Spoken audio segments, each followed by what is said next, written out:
All right. Well, thank you all for joining me. Thank you for committing to this in the few minutes before happy hour. I particularly appreciate it.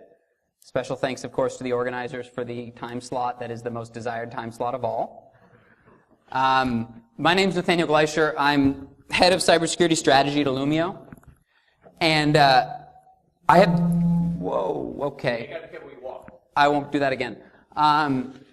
I have sort of a strange background, so it's useful to just lay it out because it gives you a little bit of a sense of why I want to talk about this.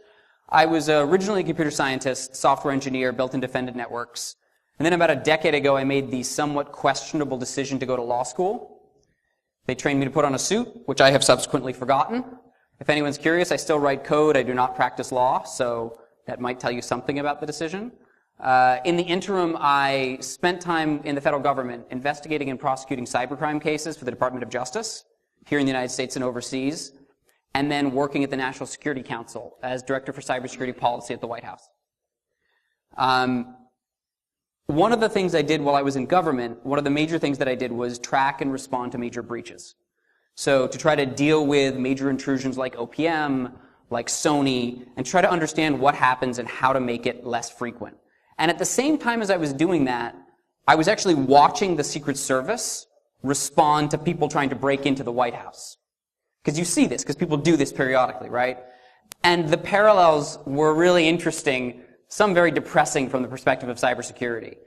And so what this talk is about is how the Secret Service functions and what we could learn from them. Because I think one of my underlying theses has always been that we tend to tell ourselves a little bit too much that network security is completely different from physical security. This is sort of one of these things that I hear a lot. It's so different, we have to start over, the network is so complicated, it changes so much. And that's certainly true. The network is very dynamic, the network changes constantly, and we have to be prepared for that. But it's not completely different. And there's actually a lot of things that we can learn from the way the Secret Service operates. So I like to start with sort of, and I'm probably going to move more, I'm sorry, that's going to be really annoying for you. I've never been good at standing still. I let my leg up the moment. I appreciate that. So I want to start with sort of the surprising fact for the day, right? Which is, if anyone in this room wanted to, you could jump on a plane, you could fly to Washington, D.C., and you could jump the fence at the White House, right? I guarantee you could do it. I'm not necessarily suggesting it's a good idea, but I'm sure you could. It's not very tall. It's just an iron wrought fence. And if you jump the fence at the White House, dressed however you might choose, you land on the lawn on the other side, and you experience this brief moment of elation and success. I've seen this many times, right? They land and they're like, yes, I made it.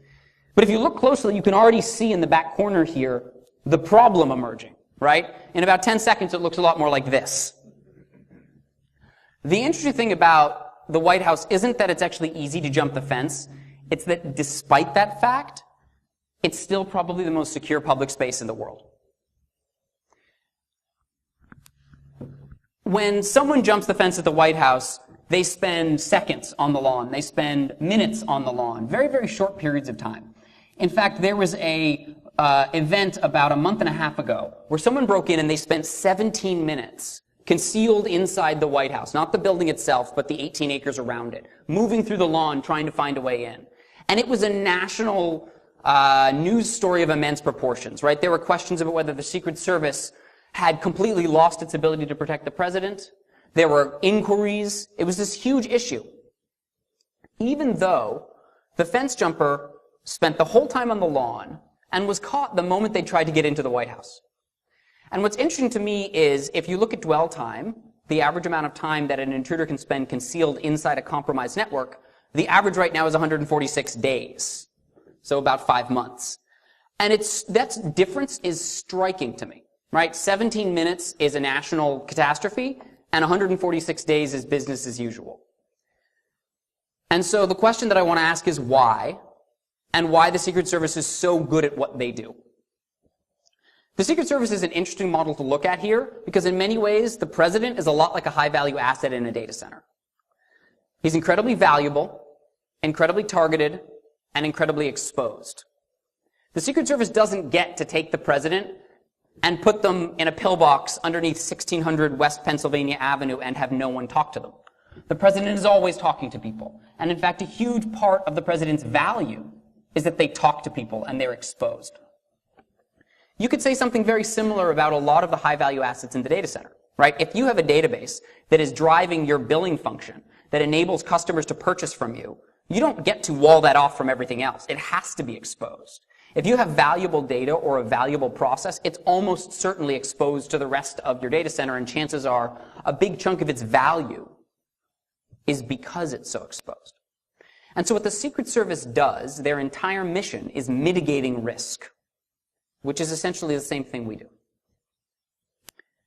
And so the question is, how do they work and what could we learn from it? When the Secret Service is trying to protect the president, imagine, let's say the president is speaking at an auditorium. The Secret Service runs through several stages to think about how they're going to do this. And I'll talk about this at a pretty high level, as you might imagine. But you can sort of break it down into 4 stages that map surprisingly well to the data center.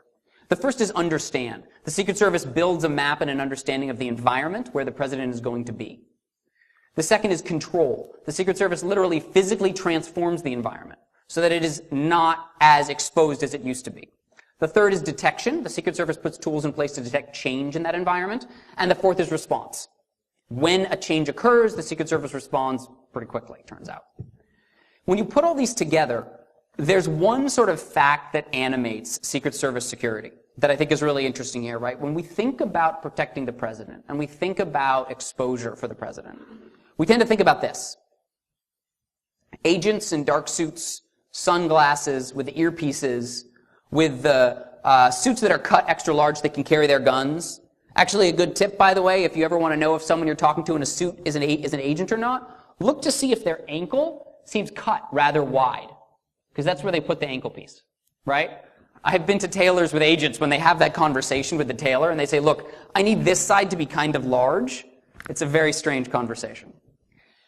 This is what we think of. We think of these agents standing between the president and the crowd. But the honest truth is that 90% of the security is a lot more like this. 90% of the security for the president happens before the president ever shows up. And that's really important. So if we think about an auditorium where the president's speaking, right, how does this work? How do these processes happen, right? So if you take a look here, we have a simple map. And what the Secret Service does in the understand stage is they identify where the president's going to be, right? That's their high-value asset. That's what they're protecting. Then they identify the locations they care about. So they might have the auditorium. They might have a couple of entryways, right? They're sort of breaking up the space so it's not one big mess. Then they identify all the choke points in the location. And what I mean by choke point is it's a space that an intruder would have to pass through to move through this environment. It might be a doorway, it might be a hallway, it might be a path. And then they identify all the vectors, all the paths that connect them. So they have this map of the location. And they know that anyone who's going to break in is going to have to cross that map, move along those paths, and cross those choke points. Now the problem is that most auditoriums are designed to be extremely open. You want people to be able to get in and get out really easily, which is fine if you're watching a play, but maybe isn't so good if you're trying to protect the president. So the next thing the Secret Service does is they try to understand what are the bare minimum of paths that can be open in order for the president to get in, give his talk, and get out. And then they change the environment. They actually shut down everything else.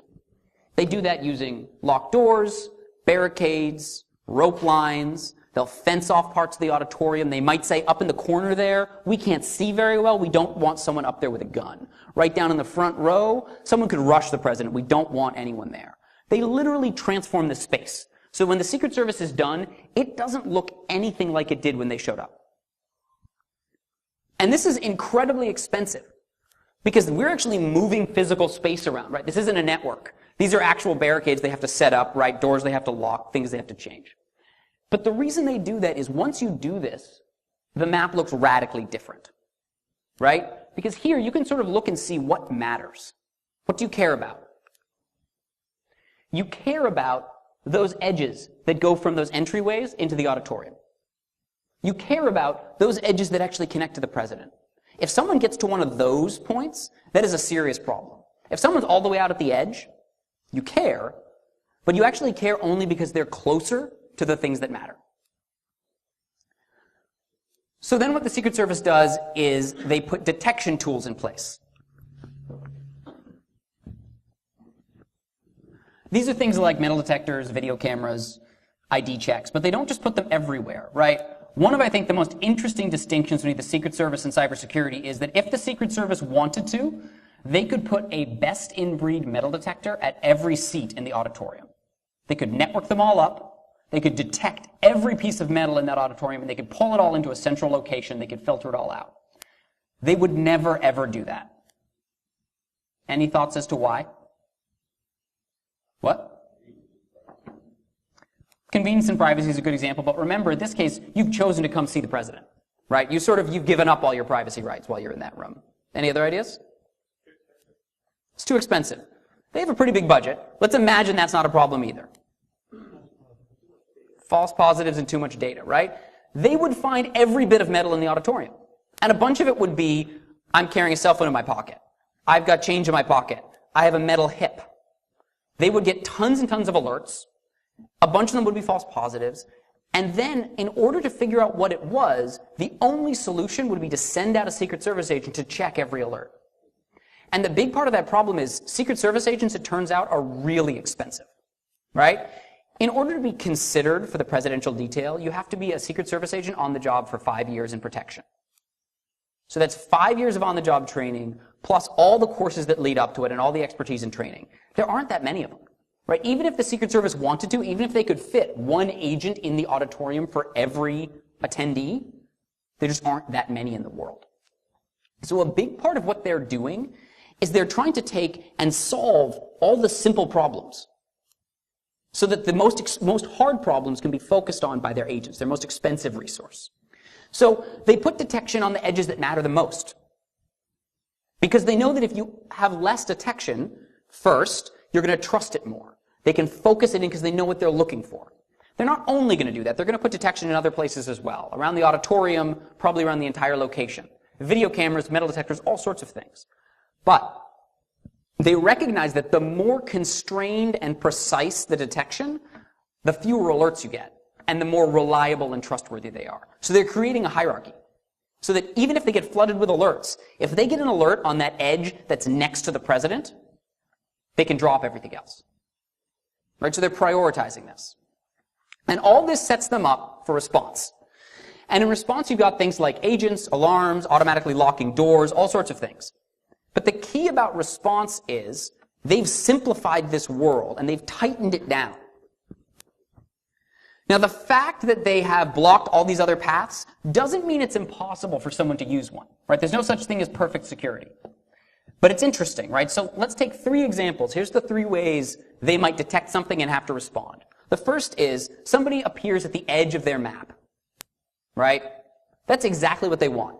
That person then has to move through the environment as the Secret Service has designed it to work and cross all the checkpoints they want. Sure, could that person sneak through everything and get into the president's presence? It's possible, but it's really hard. And the Secret Service has stacked the deck in their favor. They get as many shots as possible. Second, turns out someone was hiding in the auditorium 2 months ago, and they've been hidden there. They've snuck in some other way, and they pop up somewhere in the auditorium where they're not supposed to be. Right? No security is impenetrable. So someone pops up there. Why is this still an advantage for the Secret Service? There's no fear it's a false positive.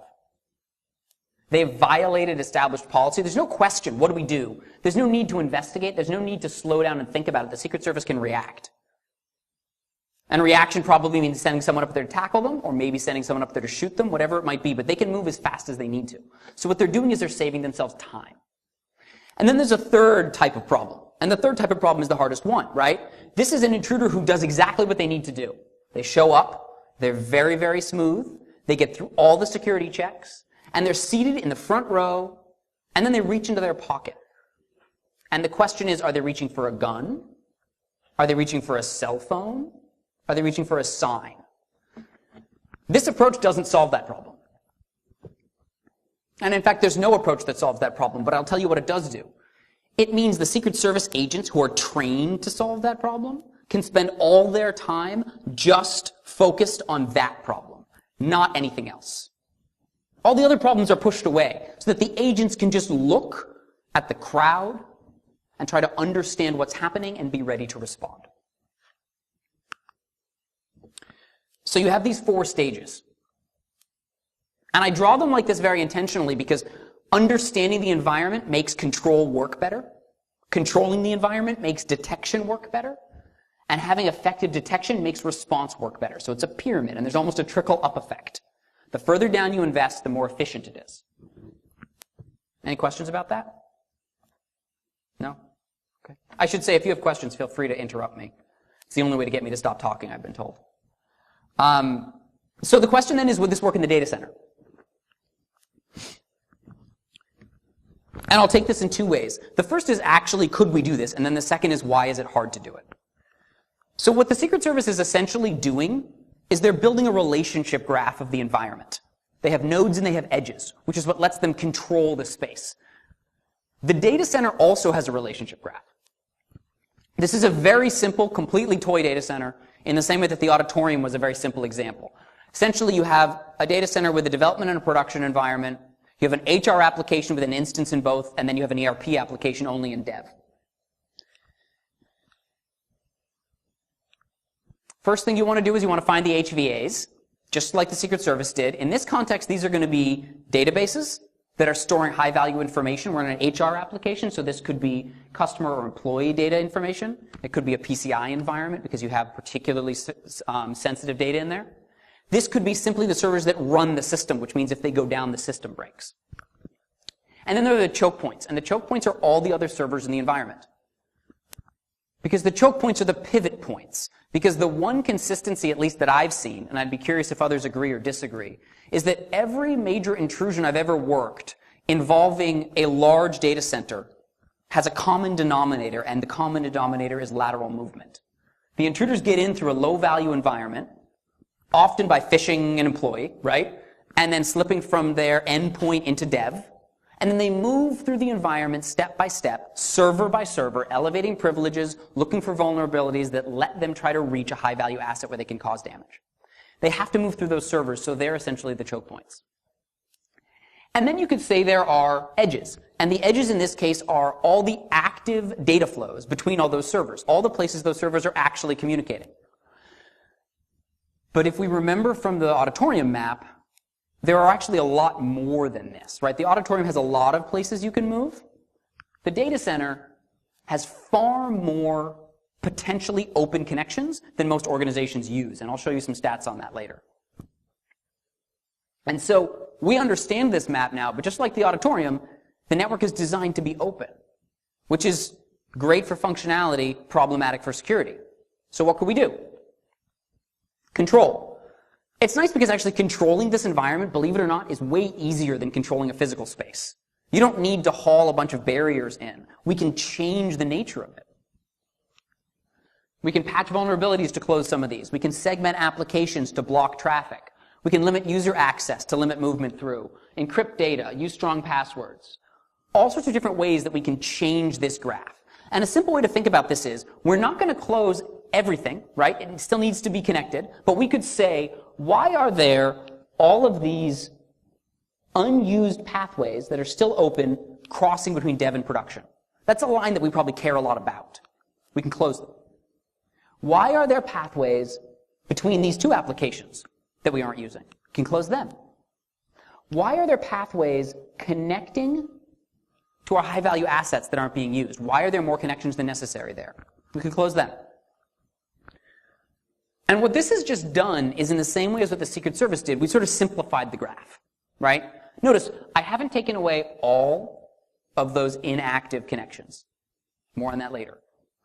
But what we have done is we've highlighted, and some things can jump out here, right? What edges do we care most about? What matters on this map? Right? You care about, I mean, what are these doing, right? Edges that cross from dev into prod. Those clearly matter. There's an edge, the edges that connect to our HVAs. Those are going to matter. And then most of all, this edge that goes from dev into production and lands on a high-value asset. What is that doing, right? That may be legitimate traffic.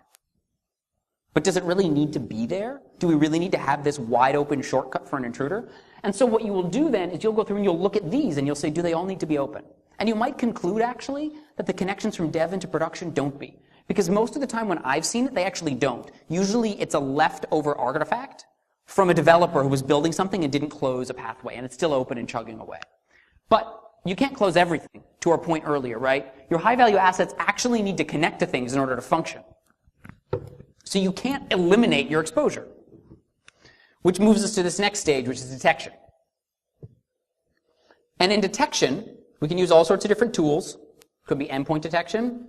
Could just be employee training to help your employees understand the type of threats they're facing, an IDS. The other thing to remember is that here, the environment changes, which means we're not just looking for threat, we're looking for change, right? So are we monitoring software updates and do we understand when those changes occur? Do we have an application dependency map so we can see when these changes occur? But you put all this together and you can focus your detection in the same way the Secret Service did. Focus it at the edges that matter the most, and then you can do more detection that's more generalized. But again, you can recognize and you can prioritize. Using any number of tools that organizations use today, you can prioritize detection from those edges that matter the most, right? Because if that happens, you know you need to act.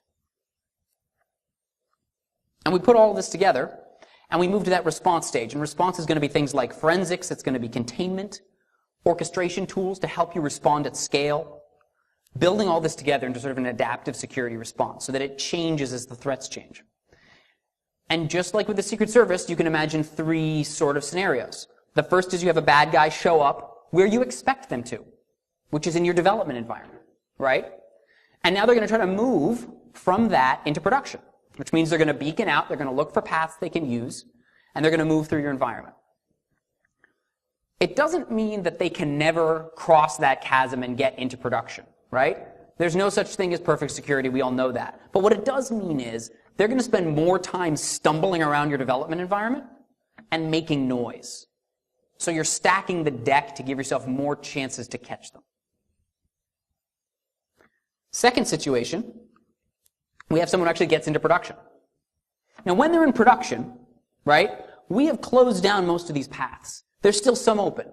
But we know which ones we're using and which ones we don't. So if an intruder uses one we don't usually use, that can send off alarm bells as well. So you are able to sort of set tripwires through this. If they act out of policy, you can react immediately. It's not a question of false positives. They're taking an action that you said shouldn't be permitted. And then the third and the hardest example, right, is an intruder that gets all the way into your production environment, into your highest value application, and knows exactly the pathways you use and surfs them. This doesn't completely solve that. But what it does mean is that even if that's true, they still have to move through the additional detection you've placed around your HVAs. You're still channeling them into the places you want, right? It's certainly not perfect and nothing is perfect, but it does stack the deck in our favor, which is a lot better than having the deck stacked against us, which is sort of the way it feels sometimes. So we go back to this pyramid, right? You put all these together, and we have this trickle-up effect. But the thing that I think is most interesting about this, and the thing that really struck me about it and why I put this together, is that if you look at the way a lot of organizations think about these stages and invest in them, it looks a lot more like this. Right? In cybersecurity today, we spend a lot of time focused on detection and response. And detection and response is really important. But if you don't have that foundation underneath it, you're at a huge disadvantage. Imagine taking the 5 best Secret Service agents in the world and saying to them, the president's speaking at an auditorium in 20 minutes. I've never been there. You don't have time to go. And I don't have a map. But I tell you what, my cousin Joe saw a play there 6 years ago. And he kind of remembers what it looks like. So go talk to him for 5 minutes, and then show up with the president and try to protect him. Crazy. We would never do that. But if we invest in response and detection without control and understanding, that's essentially what we're doing on the network.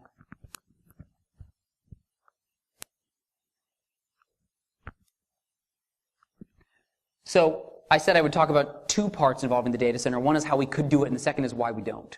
Clearly, this lovely pyramid is not the way most security happens today. And it's not because no one thought of it. It's because the systems that we're working in don't make it easy. Right? So I want to talk a little bit about three problems that I've seen that I think make this hard. Are there any questions before I get into this last section? Criticisms? Fruit? Comic asides? No? Okay. Everyone really focused on that happy hour? Yeah, I can understand that. That's fine. So the simplest way to describe the problem is this. This is a map of a network environment that I've mapped since I joined Illumio. You can't even see it, but in the middle there are dots. And each dot represents a workload, a server. And there are about 600 of them. 600, right? Not the hugest thing in the world. Not 10, but not thousands. Anyone want to hazard a guess at how many of those lines are on this map?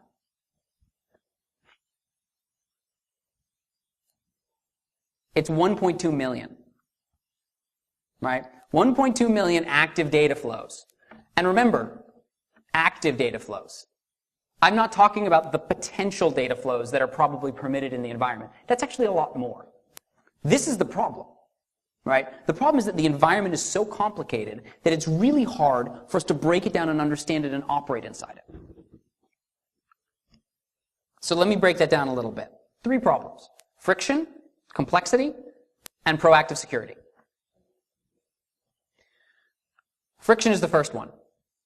Security is all about friction. Organizational security is all about friction. Every time that I've seen it, every physical security operation I've ever been involved in has been about friction. And really it's about differentiated friction. By which I mean you want to impose friction on the intruders, but not on the defenders. The biggest problem with the Secret Service analogy is, has anyone here ever gone to see the president speak? Was it convenient?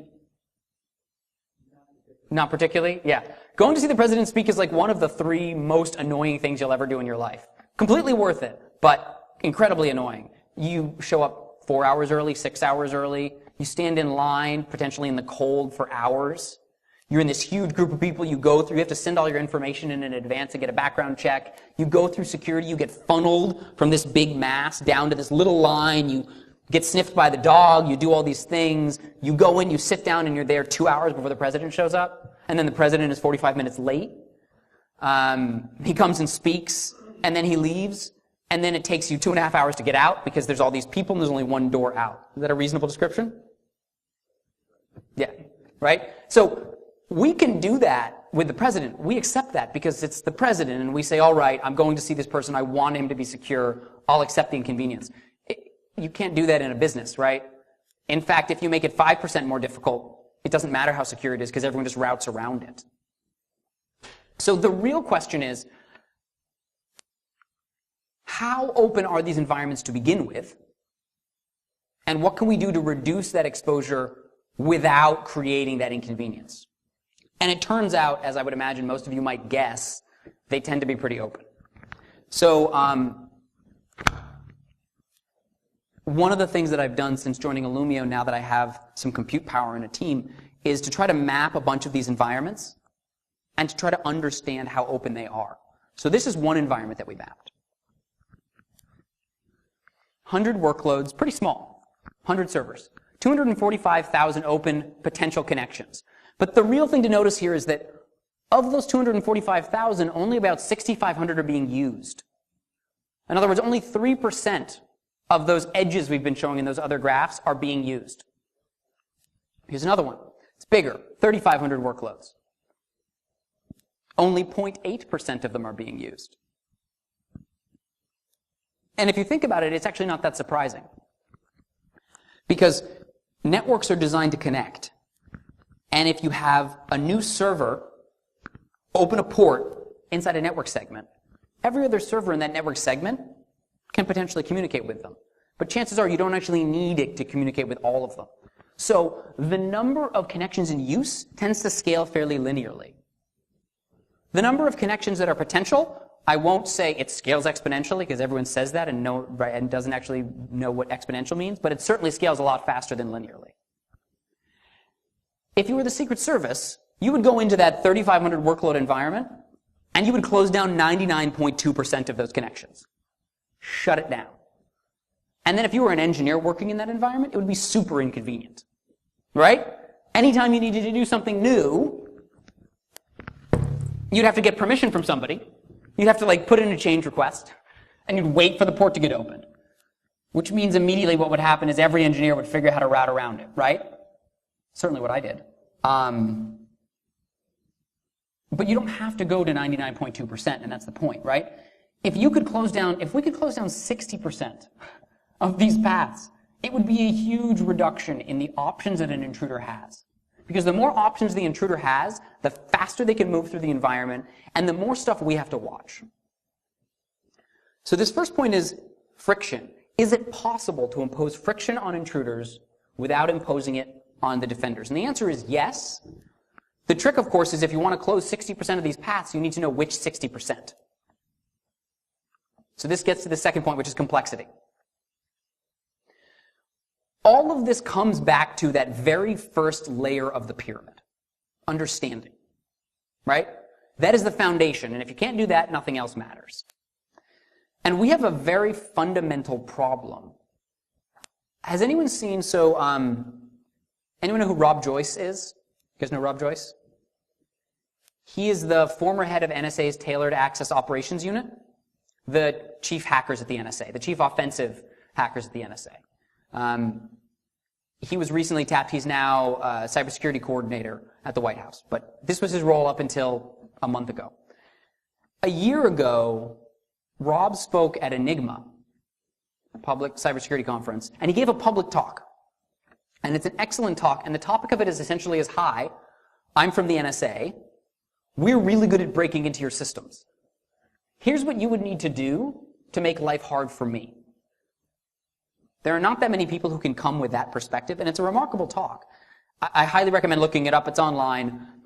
But the refrain of it that he comes back to again and again is really simple, and it's intruders win because intruders know your network better than you do.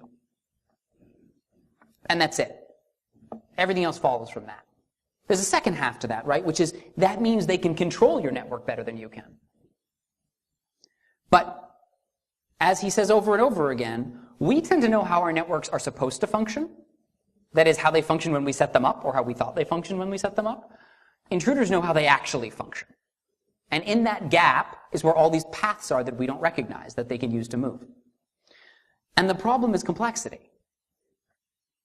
For years, right, we focused on security at the perimeter. And I think everyone here will agree, right, perimeter security doesn't solve the problem. It's bad for a lot of reasons. It may be a part of the solution. It's clearly not the whole solution. But there's one advantage to perimeter security. It's really simple. In particular, it's one-dimensional. Traffic is in or it's out. That's actually all you need to understand. I don't need to know what's inside. All I need to know is if it's not on my trusted network, it's bad. And if it's on my trusted network, it's good. And I need to control where it gets through. It's really simple.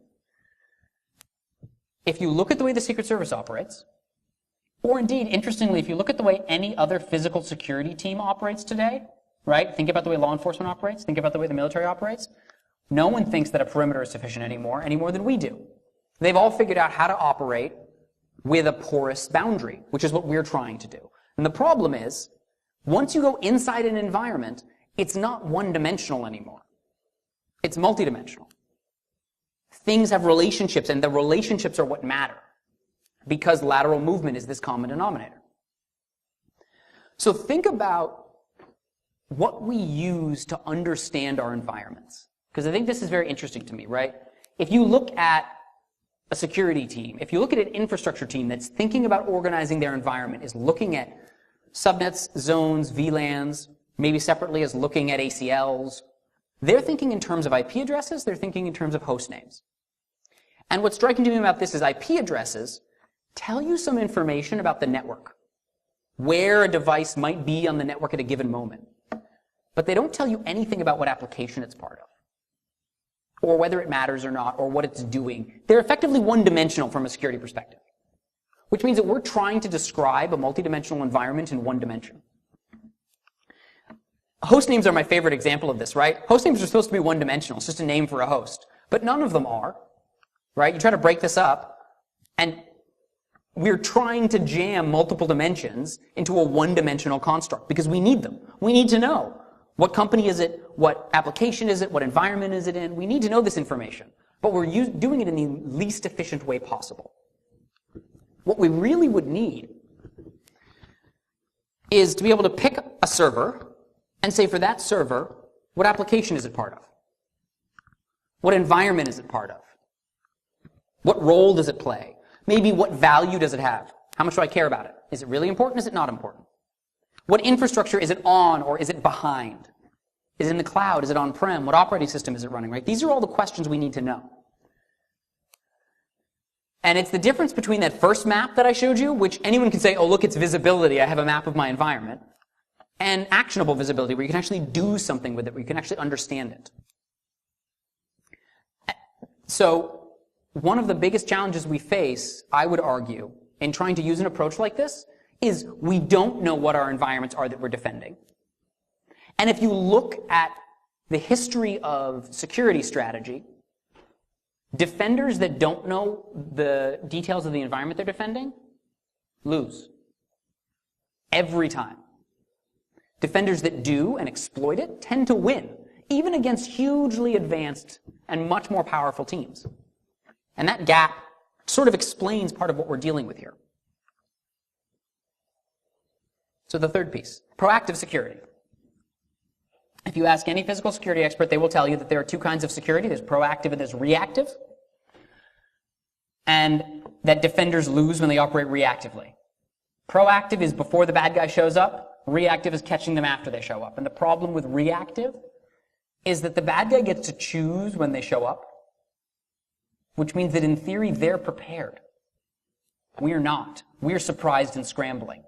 No matter how good you are, reactive security is always about trying to catch up. No matter how good you are and how much you invest, at best, you can close the gap. And it's important. We have to close that gap. We need to do that. But you can never get ahead as a defender when you're operating reactively. You get ahead by operating proactively. And when we look at the constructs we use for security, ISO, kill chain, SANS top 20, NIST. The common thread between all these that I think is fascinating is that they're all remarkably reactive. Right? So the kill chain obviously is built around reacting to an intruder and interfering with them. NIST talks about identifying particular threats, protecting against them, detecting them when they show up. Right? Each of these is built around responding to threats. And the concept, sort of like the way of thinking about it, is about responding to threats. So we heavily invest in reaction, in detection and response. And part of this is because I think we sort of told ourselves for years, you have two options. You have prevention and you have detection, right? And we all know prevention doesn't work, or at least doesn't work all the time. And so that's driven us to say, okay, prevention isn't the answer. We have to focus on detection. And if our detection is giving us dirty data, if our detection is making it hard to respond, what was the statistic I saw? The average organization in the United States generates 500 critical security alerts a day. And I'm sure that's probably lowball, right? And has the capacity to analyze about 4% of them. If that's the problem, if we just invest more in detection, we can solve that. If we invest more in analyzing these things, we can get computer systems that simplify it for us and let us focus on the ones that matter. But what we miss is there's actually a way to do this that security teams have been doing forever, right? And it's proactive. It's about understanding and control. Because if you understand and control your environment, then when you detect, you understand what you're looking at, and you can react better to it.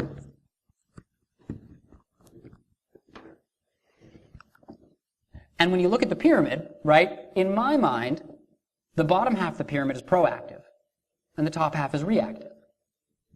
It's a little bit of a fudge. There's some parts of detection that might actually be proactive, but the point is further down the pyramid is going to be more proactive. So it aligns with the way security teams have been thinking about this problem for a very long time. So the argument that I'm making here, right, is we need to change the way we think about the way we invest in security. Not that reaction, not that response and detection are bad, they're essential, but that by investing at the base of the pyramid, we actually make the top of the pyramid better. And so it's sort of like every dollar you invest at the base actually returns $3 of return, because you get better understanding, but you also get better detection. And I mentioned at the beginning this 17 minutes point. When this story happened at the White House, I had a bunch of friends, because I've been sort of thinking about and trying to build this model for a while, came up to me and said, oh, I guess you have to change your model now. And actually, I think no. I think it's a great example of exactly why this works and how this works. Because the interesting thing about the intruder that spent 17 minutes on the lawn, right, they jumped the fence at the Treasury building, and they set off alarms. And then they moved through the lawn, and they set off a bunch of other alarms. Some of the alarms had been disabled because they were generating too many alerts. And some of them actually threw alerts, but nobody noticed or nobody paid attention. Sound familiar? But for all of that, when they reached the door, they were caught. Right? They still actually were stopped, because the point of a control-based security model isn't that you don't make mistakes. You actually make mistakes all the time. The point is that you're allowed to make mistakes, and you get to make mistakes, and that you force the intruder to never make a mistake. One of my most interesting memories, so when you're investigating cybercrimes, when you're investigating crimes, it's really hard to be a criminal. A lot of reasons for that, but one reason is you can never screw up. One mix-up is really all you need to get caught. Every slip you make could be your last one, so you have to be perfect. And there are people who are really good, but no one's perfect. And so when you're operating outside the law, you have this problem in that you're sort of always at a disadvantage. If we're operating reactively as defenders, that's the side we've chosen. If we screw up once, the intruder slips through. But if you operate proactively, you change it so that then they have to screw up. They have to keep being perfect, and if they slip up even once, then they'll get through. There's another story actually about the Secret Service, which is a different one, which is much scarier. The president in 2014 was at the CDC, the Center for Disease Control. Did anyone hear this story? He was on an elevator, and it turns out that the guard who was on the elevator with him, who was controlling the elevator, who was carrying a pistol, had a felony record. And no one knew. And he started taking pictures of the president with his cell phone, and it wouldn't stop. And they finally had to basically restrain him and move him away.